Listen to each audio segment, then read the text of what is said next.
Are you familiar with the term polarized training? Oh yeah. Yeah. Tony, are you familiar with polarized With training? the term, yeah. Yeah, it's in the endurance world, it's you do 80% sort of what's called steady state or sort of lower intensity training, and then the other 20% is high intensity interval training, sprint interval training. So you supposedly in the endurance world, that's the model that people use. So and the reason I asked you guys this question, because I get asked that question a lot too, and my pat answer is almost always, I can't see anyone doing more than 2 hard interval training sessions a week. Okay. Right. And I've been saying that for years. However, my wife is a national class cyclist, and I asked her to track her training from February till she won the USA Cycling Nationals senior game. She was first place. Okay. She does 5 HIIT sessions a week, averaging about 8 to 9 total training sessions per week. So 55% of her training sessions are high intensity interval training. 55%. In cycling only, right? This is cycling only.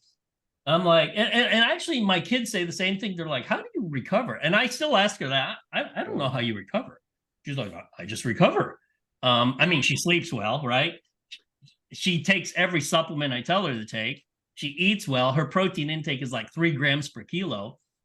But it's made me reevaluate the idea of how hard can you train, the frequency of hard training per week. I'm like, twice a week? And I've decided this is my answer now. It's as many times as you can, as long as you recover.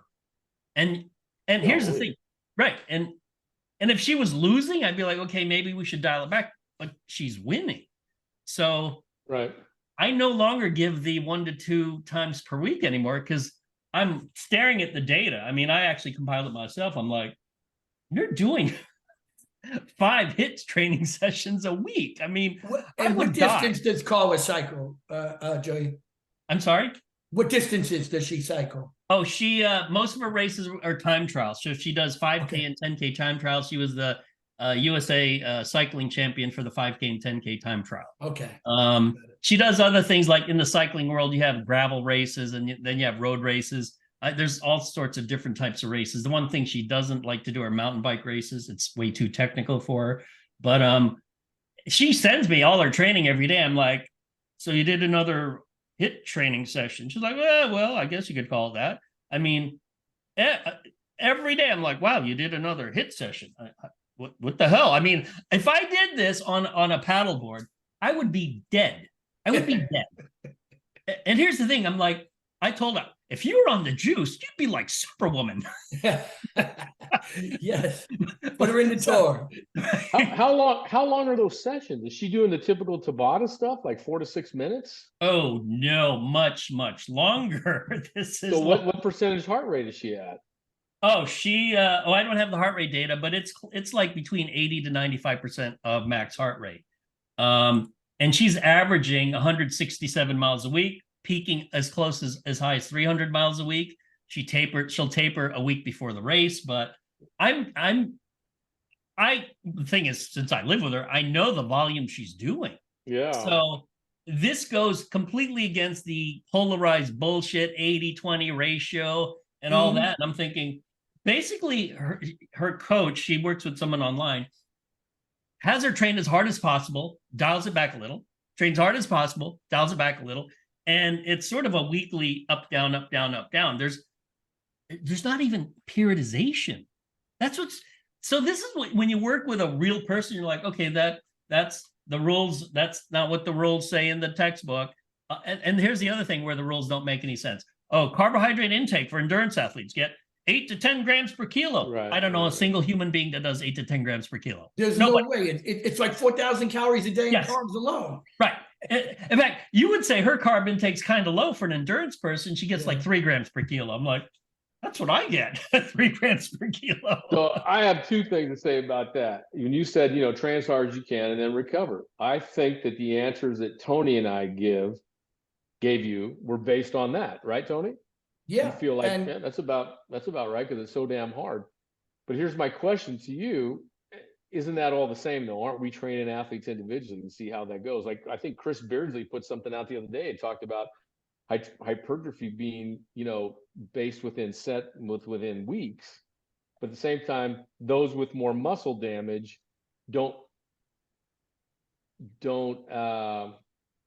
adapt to hypertrophy as good that those that have recovered. So it's not just between sets, it's between days and weeks. So my question, so this is that normal thing, like, well, so-and-so did that, and you go like, yeah, okay, well, I know there's probably some little old grandma in the mountains in Tennessee that have chewing tobacco and drank liquor every day of her life, and she doesn't get cancer. Does that mean I should do the same thing? Like, there's a pretty good chance that's not going to work for everybody. So my question to you would be this then.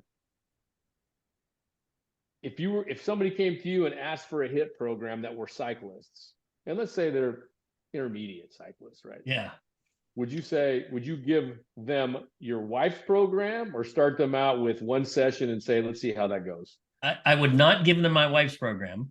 That's Right. one, because I think it would kill most people. I would actually, I would be more conservative, and I would dial it up depending on how they adapt. Right.